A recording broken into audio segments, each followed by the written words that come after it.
Assalamualaikum warahmatullahi wabarakatuh. Anak-anak sekalian, berjumpa kembali dengan Bapak dalam pelajaran PPKN. Oke, Assalamualaikum warahmatullahi wabarakatuh. Waalaikumsalam. Waalaikumsalam. Oke. Waalaikumsalam warahmatullahi wabarakatuh. Nah, ini Hawin jadi kelihatan. Loh, hilang lagi. Oke, apa kabar semua anak-anak? Kalian semuanya sehat? Sehat. Alhamdulillah. Ya, sebenarnya Bapak sudah agak lupa ini pada wajah-wajah kalian ini karena sudah lama sekali ya kita tidak bertemu di kelas. Mudah-mudahan COVID-19 ini cepat berakhir sehingga kita bisa belajar bertatap muka. Itu akan jauh lebih efektif daripada harus online. Kalau online terus juga banyak hal yang menjadi kendala, misalnya handphonenya, laptopnya harus bergantian dengan saudaranya atau masalah data ya dan lain sebagainya. Tapi nggak apa-apa, sebenarnya materi sudah Bapak siapkan di Google Classroom, ada video ya, ada PDF, ada dalam bentuk PowerPoint ya, sebenarnya sudah Bapak siapkan, kalian bisa membukanya. Tapi kali ini Bapak ingin sekali menyapa kalian bahwa kalian masih sehat walafiat, tidak ada yang sakit. Ya.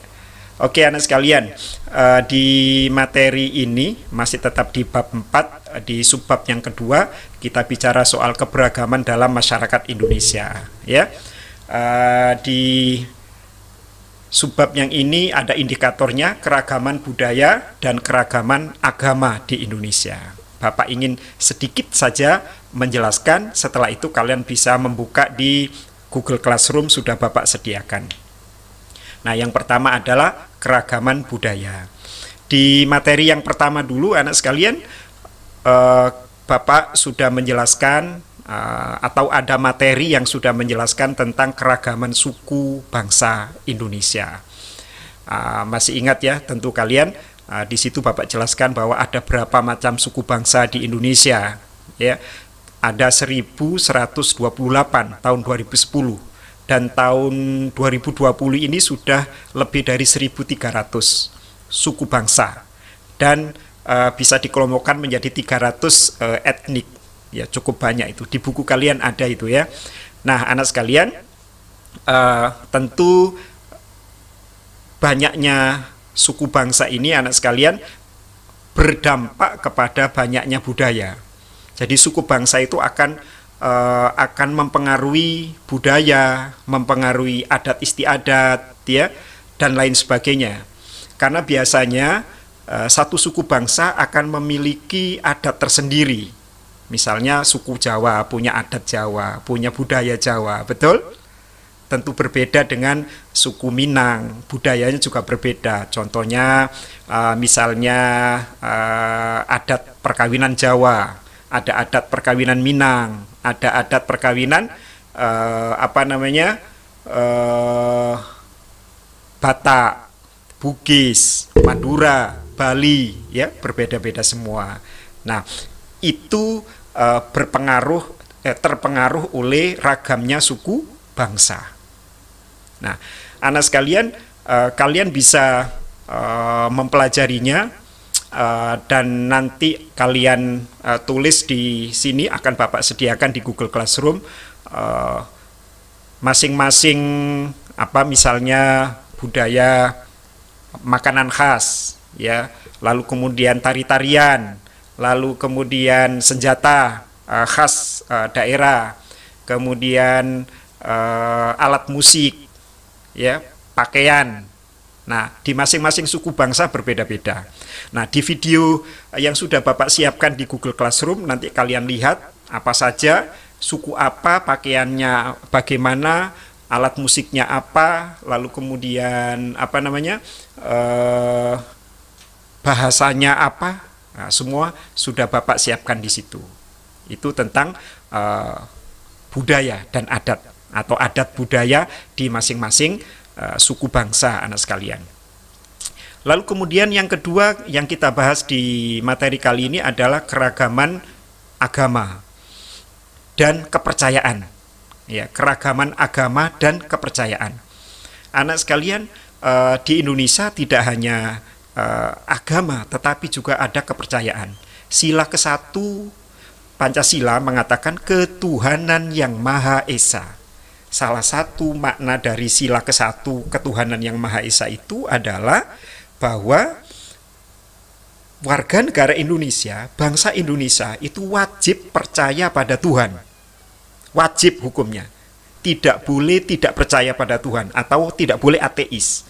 Ateis itu tidak percaya pada Tuhan.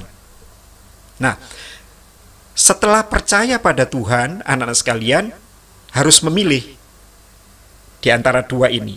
Satu, kepercayaan atau beragama. Jadi Bapak ulangi lagi, sila ke-1 ketuhanan yang Maha Esa mewajibkan bangsa Indonesia itu bertuhan atau percaya pada Tuhan, bahwa Tuhan ini ada. Gitu ya. Setelah percaya bahwa Tuhan itu ada, baru memilih mau beragama atau kepercayaan. Kepercayaan ini anak sekalian sampai sekarang ada karena ini merupakan peninggalan nenek moyang kita. Nenek moyang kita dulu kita kenal ada namanya kepercayaan dinamisme dan ada animisme. Pernah dengar itu? Ya, animisme itu kepercayaan nenek moyang yang menyembah roh leluhurnya. Jadi nenek moyang kita dulu percaya bahwa jika leluhurnya sudah meninggal, itu rohnya masih tetap ada di sekelilingnya, melindungi, ya, bisa mensejahterakan. Nah, itulah yang disembah. Lalu kemudian ada dinamisme. Dinamisme itu menyembah benda-benda yang dianggap keramat, ya. Misalnya matahari, ya, lalu kemudian bulan, gunung-gunung, laut, ya, pohon-pohon besar, ya, dianggap memiliki kekuatan yang melebihi kekuatan manusia, sehingga kemudian nenek moyang kita dulu menyembah itu, menyembah batu, ya, dan lain sebagainya. Nah, kemudian datanglah bangsa-bangsa asing, anak sekalian, misalnya pedagang-pedagang dari India, dari Gujarat, India, kemudian menyebarkan agama Hindu, menyebarkan agama Buddha, yaitu dari India. Kemudian masih tetap dari Hindu dan dari Arab, menyebarkan agama Islam. Lalu kemudian bangsa Eropa juga datang, berdagang, lalu kemudian membawa agama Katolik dan agama Kristen, Protestan. Lalu selanjutnya juga pedagang-pedagang dari Cina, membawa agama Konghucu.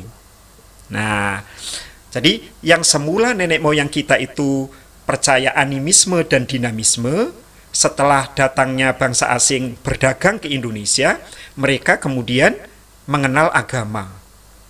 Ya, agama-agama tadi dibawa oleh para pedagang. Walaupun pada akhirnya di antara para pedagang ini ada yang menjajah. Misalnya bangsa Eropa, ya, awalnya berdagang tapi kemudian mereka ternyata menjajah. Karena tahu bagaimana alam Indonesia ini betapa kayanya, sehingga mereka tergiur untuk menguasai. Nah, sambil berdagang menjajah juga menyebarkan agama. Nah, itu. Nah, sebenarnya agama-agama di Indonesia tidak hanya yang Bapak sebutkan tadi. Ada banyak agama-agama lain. Ya. Ada agama Yahudi, ada agama Shinto, ya, Konfusiisme, dan lain-lain yang dipeluk oleh penduduk Indonesia. Penduduk Indonesia itu adalah orang-orang asing yang menetap di Indonesia. Mungkin sudah jadi warga negara Indonesia, mungkin juga belum. Mereka juga ada tempat ibadahnya di Indonesia. Hanya saja agama yang diakui secara resmi oleh pemerintah Indonesia itu ada 6 tadi. Ya, Hindu, Buddha, Katolik, Kristen. Urutnya Hindu, Buddha, Islam, Katolik, Kristen, dan satunya lagi Konghucu. Jadi 6 agama ini yang diakui di Indonesia. Kenapa? Karena 6 agama ini memiliki sejarah, punya kaitan sejarah yang sangat kuat dengan perkembangan bangsa Indonesia. Nah, gitu. Sementara agama-agama yang lain boleh tinggal di Indonesia, boleh ada di Indonesia, boleh, tetapi tidak diakui secara resmi, tapi dilindungi karena pasal 29 Undang-Undang Dasar 45 ya, yang ayat 1 mengatakan Indonesia negara berdasarkan atas ketuhanan yang Maha Esa. Lalu ayat 2-nya, negara menjamin kemerdekaan tiap-tiap penduduk untuk memeluk agama dan menjalankan ibadah menurut agama dan kepercayaannya. Artinya, di situ tidak disebutkan bahwa harus beragama ini, enggak. Tapi semua, baik yang diakui 6 tadi maupun yang tidak diakui, ya, tetap diberi kebebasan untuk menjalankan agama dan kepercayaannya masing-masing. Nah, gitu anak sekalian, ya. Itu tentang perbedaan agama di Indonesia. Jadi diingat-ingat, tidak semua bangsa Indonesia itu beragama. Tidak semua bangsa Indonesia itu wajib beragama. Yang wajib adalah bertuhan. Yang wajib adalah percaya pada Tuhan. Itu wajib hukumnya. Tidak boleh tidak bertuhan atau tidak boleh ateis. Ya, seperti faham komunis yang tidak mengakui adanya Tuhan, ateis. Itu nggak boleh. Makanya faham komunis tidak boleh berkembang di Indonesia, tidak diakui. Partai Komunis Indonesia itu harus diberantas karena salah satu penyebabnya bahwa faham komunis di dalam bernegara tidak percaya pada Tuhan. Nah, gitu. Gimana Nurul? Ada pertanyaan? Kalau yang nggak diakui gitu nanti bakal diapain? Bakal kan kalau ateis. Iya, diapain itu maksudnya? Oh, maksudnya ateis. Maksudnya ateis. Nah, anak sekalian, bangsa Indonesia tidak boleh ateis. Warga negara Indonesia harus punya agama atau kepercayaan. Maka di dalam KTP-nya itu juga ada agamanya apa.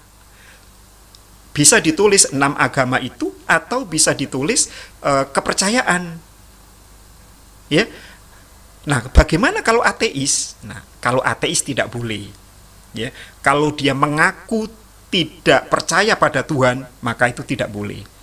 Kalau ketahuan, Bapak masih ingat pernah terjadi di Sumatera Barat, ya, seorang mahasiswa mengaku dia adalah ateis, tidak bertuhan, kemudian dia upload di Facebooknya, maka dia ditangkap.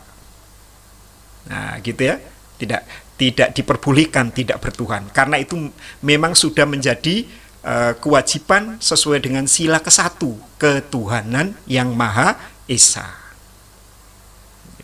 Gimana Nurul? Ada pertanyaan lagi? Atau yang lain? Silakan. Yang mendengarkan. Tidak. Nah, anak sekalian,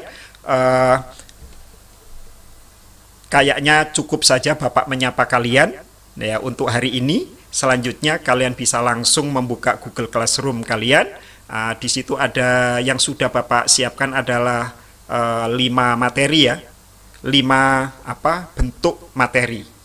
Ada video yang sudah Bapak buat, lalu kemudian ada PDF, ada Word. Yang kesemuanya menjelaskan tentang keragaman budaya bangsa Indonesia dan keragaman agama di Indonesia. Nah, gitu ya. Oke, mudah-mudahan kalian semua sehat walafiat, tetap jaga kesehatan ya, terus laksanakan 3M, jangan keluar rumah jika tidak penting. Oke. Nah, anak sekalian, itulah materi kita hari ini. Mudah-mudahan kalian bisa memahaminya dengan baik. Jika kalian masih belum bisa memahami dengan baik, maka kalian bisa buka kembali video ini di YouTube Bapak, yaitu di PPKN Studio. Atau kalian kembali ke Google Classroom untuk membuka materi dengan lengkap. Terima kasih atas perhatiannya. Assalamualaikum dan salam sejahtera.